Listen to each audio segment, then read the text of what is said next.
হবে না তো ব্যর্থ, হবে না তো ব্যর্থ,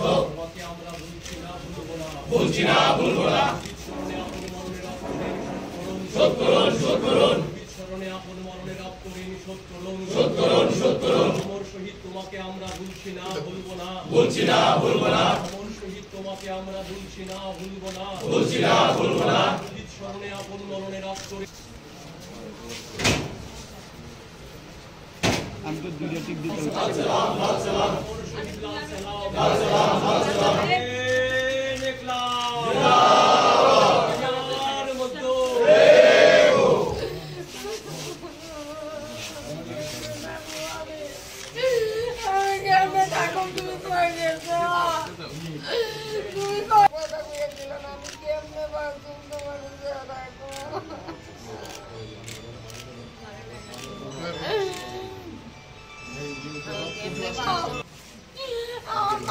তুমি কার কাছে রাখতে গেছো?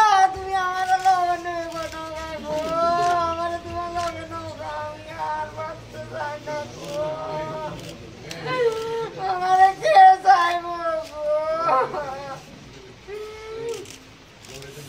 কে চাইবো আমারে গো, আমারে কে চাইবো? তুমি কই? তুমি আইও না, আমার কথা বলো। আমি তো শেষবার তোমার লগে কথা বলতে আনলাম না, একবারও কথা বলাই। তুমি কই গো?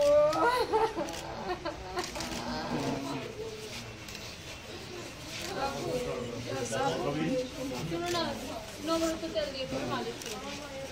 তুমি বাড়িতে জল খেয়ে বাবু বাস চলুন।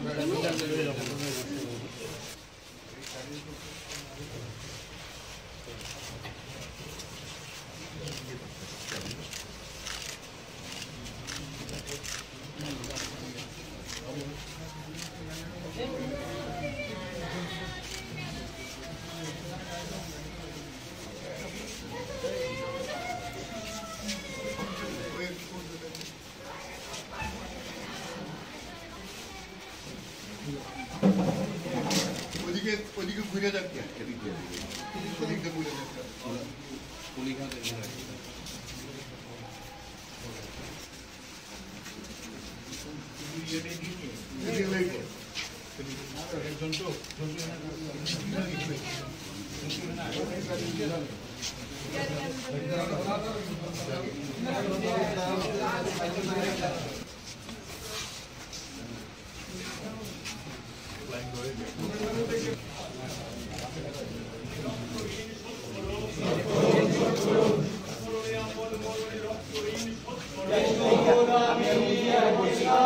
পাশাপাশি আমার মনে ভালো লাগে না, কষ্ট লাগে।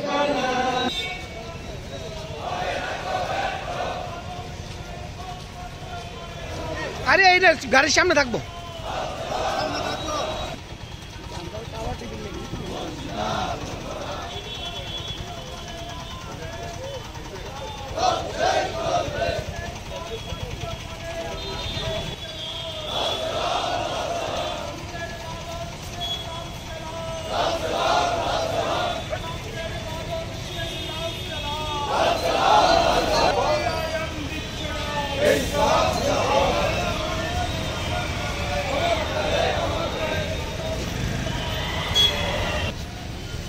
রাজ্যে গণতন্ত্রের ধারাবাহিক মৃত্যু, এই যে কমরেড বাদল সেনের যে মৃত্যু, এটা শুধু বাদল ব্যক্তির মৃত্যু না, এই রাজ্যে ভারতীয় জনতা পার্টি ক্ষমতাসীন হওয়ার পর সংবিধান এবং গণতন্ত্রকে প্রায় প্রতিদিন যে খুন করা হচ্ছে, এটা তারই ধারাবাহিকতা।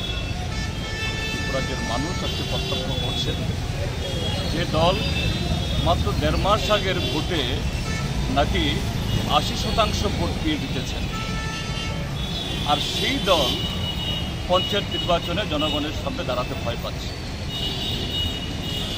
সেই নির্বাচনটা যে একটা প্রহসন, ছাপ্পা, গণতন্ত্রের বলাৎকার, এই পঞ্চায়েত নির্বাচনে প্রস্তুতি শুরু থেকে বিজেপি যা করছে তা দিয়ে আছে প্রমাণিত, এবং একজন তরতাজা যুবক তার জীবন দিয়ে এই সত্যটাকে আরও বেশি সারা দেশের সামনে নক্কারজনকভাবে বা দুঃখজনকভাবে এটাকে তুলে ধরে।